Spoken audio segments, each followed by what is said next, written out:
Kembali lagi di Kako Anime.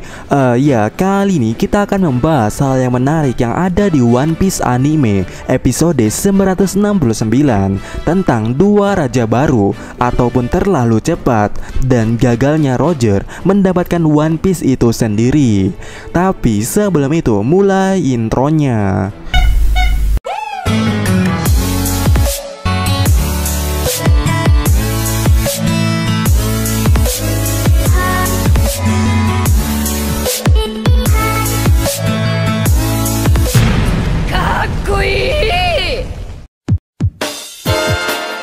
Di manga One Piece ataupun di animenya, kita sudah ditunjukkan betapa yohohonya perjalanan Roger Pirate menuju pulau terakhir yaitu Raftel, dan juga betapa lucunya mereka tertawa saat di hadapan harta yang besar di pulau itu, sampai pada akhirnya bubarnya pula bajak laut gold di Roger.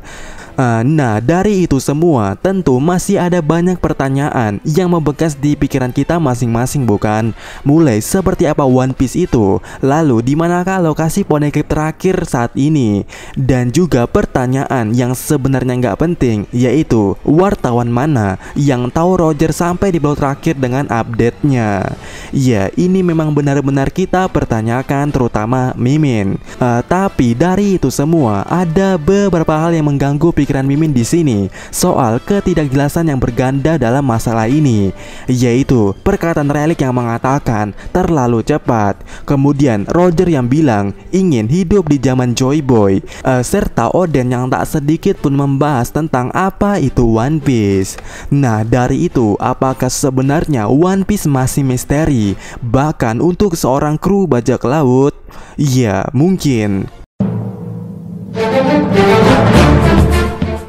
Itu kemungkinannya kalau One Piece sendiri masih sebuah misteri untuk kru Roger Pirate yang telah sampai di sana. Mungkin lebih tepatnya One Piece ini tidak ditakdirkan untuk mereka, dan di Raftel itu nampaknya One Piece belum waktunya untuk dibuka. Sebab dari perkataan Roger, Rayleigh dan juga Oden seperti menjelaskannya begitu dengan jelasnya. Contoh, Roger yang bilang di Raftel ingin hidup di zaman Joy Boy. Mungkin maksudnya Roger di sini adalah ingin tahu apa One Piece itu sebenarnya. Kenapa tidak ditakdirkan untuk mereka? Yang mana itu tidak terjelaskan di Poneglyph. Dapat kemungkinan hal itu tak terjelaskan di Poneglyph ataupun mungkin di Road Poneglyph. Sebab gini, Oden tidak menyinggung One Piece sedikit pun dalam perkataannya membuat riwayat perjalanan. Karena apa-apa yang ia tulis di buku catatannya itu tentu pasti yang ia ketahui, seperti Akataro yang menangis, kemudian bagi Juro yang sakit, dan hal-hal yang tertera di Poneglyph yang diketahui oleh Oden, seperti mengenai senjata kuno, klandi atau bangsa Di, serta abad kekosongan. Dan itu pun dikuatkan oleh Rayleigh, yang mana kami mengetahui abad kekosongan dan lainnya dalam perjalanan kami. Seperti yang kalian ketahui, perjalanan Roger Pirate adalah menemukan Poneglyph dan Road Poneglyph, bukan? Jadi, dengan begitu, informasi yang jelas dari mereka hanyalah itu yang mereka ketahui. Tapi, dari yang mereka ketahui itu, menariknya Oden tak sedikit pun menyinggung atau menulis tentang One Piece di bukunya itu. Dan jika seperti itu, maka dapat dipastikan kemungkinannya info tentang bagaimana bentuk One Piece itu tidak ada di Poneglyph ataupun di Road Poneglyph sama sekali. Nah, maka dari itu Roger dirinya ingin tahu langsung dengan hidup di zaman Joy Boy, dan juga pastinya Oden gak tahu tentang ini. Dan itu pun juga berlaku dengan Rayleigh. Rayleigh pun tak tahu menurut Mimin, karena setelah mereka dari Raftel, entah bagaimana alasannya, Rayleigh terlihat penasaran siapakah gerangan yang akan menemukan One Piece.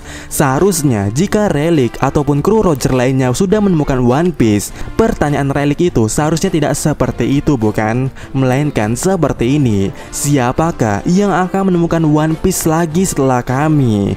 Namun pertanyaan Rayleigh tidak seperti itu, yang berarti itu tadi mereka belum menemukan One Piece. Dan masalah ini jadi masuk akal sebab Roger dan kru lainnya tertawa. Nah, menurut Mimin, hal yang membuat mereka tertawa bukan karena One Piece-nya, tapi info dari Joy Boy.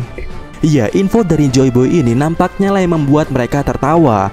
Dimana infonya itu menurut Mimin adalah tentang kalau Roger bukanlah orang yang ditakdirkan untuk One Piece ini melalui dial audio.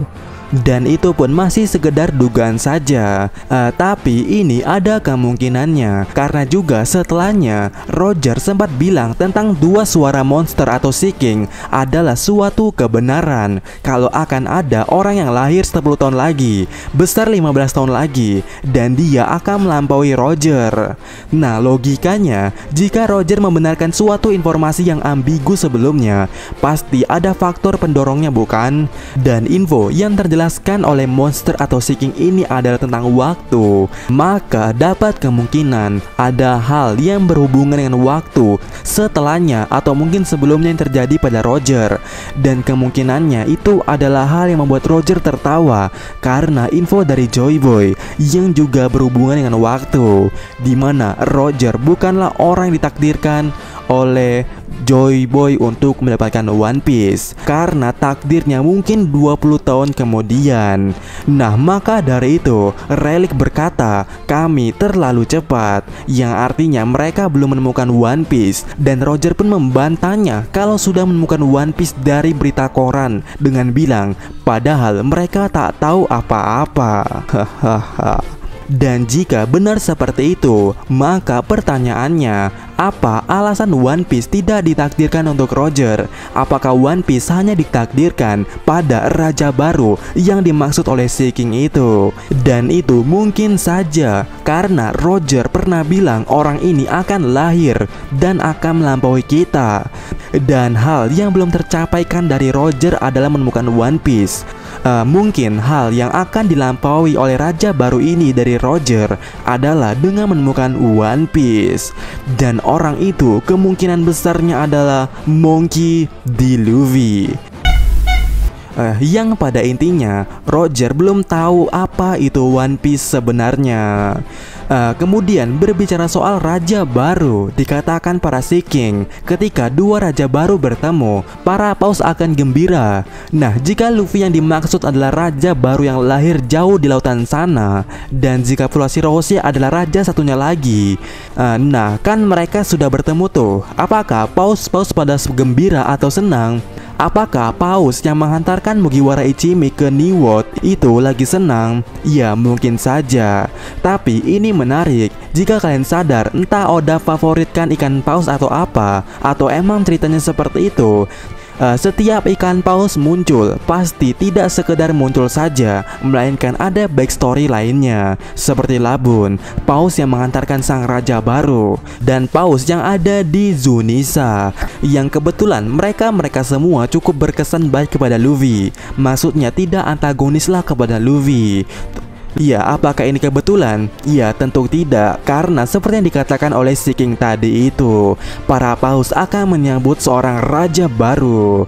Tapi dari semua paus yang nampak, paus yang ada di Zunisa benar-benar sangat menarik. Bahkan di cover pun juga muncul. Mungkin Zunisa nantinya akan berperan aktif ke depannya, terutama untuk Luffy. Apakah hukuman yang diberikan kepada Zunisa ini adalah menunggu raja baru? Ya, jika iya, pasti akan ada peran yang dimainkan Zunisa ke depannya. Dan itu mungkin dilakukan oleh Momonosuke, karena Momonosuke lah sejauh ini yang mampu berinteraksi secara langsung dengan Zunisa, baik melihatnya dan lain sebagainya. Apakah Momonosuke raja Zunisa? Mungkin ini alasan kenapa ada logo klan Kozuki di sini, yang mungkin menjelaskan raja dari Zunisa adalah keturunan dari klan Kozuki, yaitu Momonosuke. Ya, mungkin saja.